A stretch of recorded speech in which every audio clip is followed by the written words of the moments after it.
brush fire started by a window. Tonight, calls for action from scared homeowners.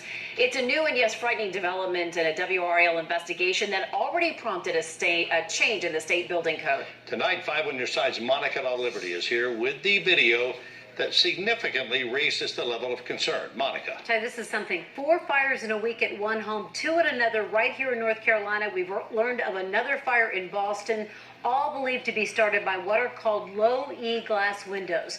The energy-efficient windows are required in all new construction and have been for years. Flames racing across a yard and around, of all things, a propane tank.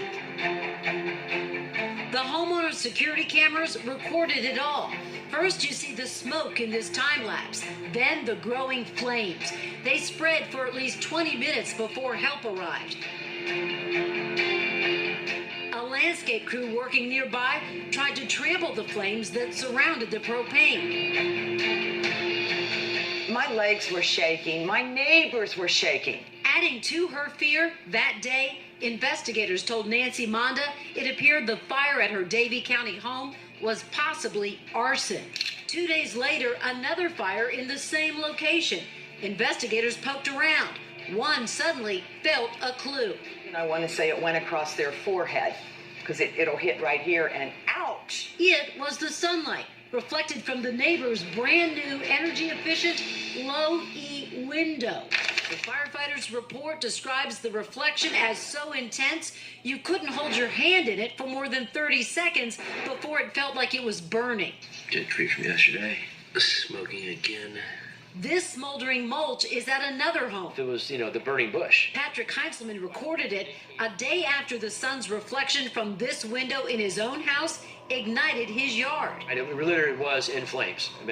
4 feet high, above the tree, literally engulfed. He spent $800 to tint the window, but the beam still reflects. He's worried for his family. I went out and bought for every room one of these instant sprays or fire extinguishers. I had a couple in the house, but now every room has it just in case. Monda is just as concerned. She had that propane tank removed, cleared out the pine straw, and started an admittedly bizarre, but what she calls necessary, daily routine. I come out and hose this down, and then I start laying my mirrors. Mirrors to reflect that beam that is so hot, it cracked the glass and melted the frames.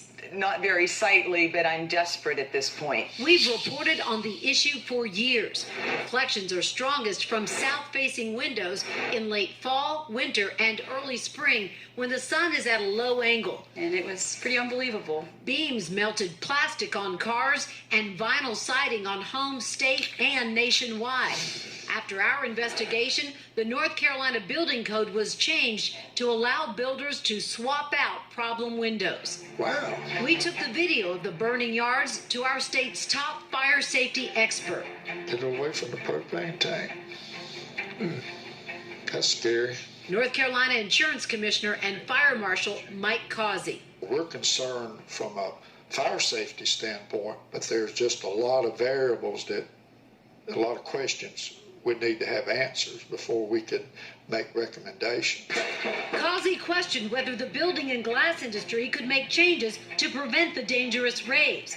As for an immediate fix, that code change. Or just maybe swap out the windows when they know it's a problem? Exactly. That would be a simple solution. We also took the concerns to the Window and Door Manufacturers Association. Spokesman Jeff Inks emailed saying only the association is not aware of any research or studies being done out of concern low-E windows pose a fire risk. Patrick Heinzelman's builder initially told him the problem was not covered by his homeowner warranty. After we got involved, they agreed to add a solar screen to refract sunlight. I don't know what to do. Nancy Monda didn't get anywhere with her neighbor until I reached out to him. He now says he will replace the window in question. Solutions for these homes, but Heinzelman and Monda both see this as a much bigger issue. If this was a car, a baby blanket, anything like that caught on fire, there'd be a recall. Melting vinyl and melting car parts is one thing, but when you are starting fires, somebody truly needs to do something about this. Now, we also reached out to the Consumer Product Safety Commission, and even though there is a risk of fire here and consumer danger, a spokeswoman told us this is Reporting live in Lake Oswego, Valina Jones, KOIN 6 News. All right, Valina, thank you.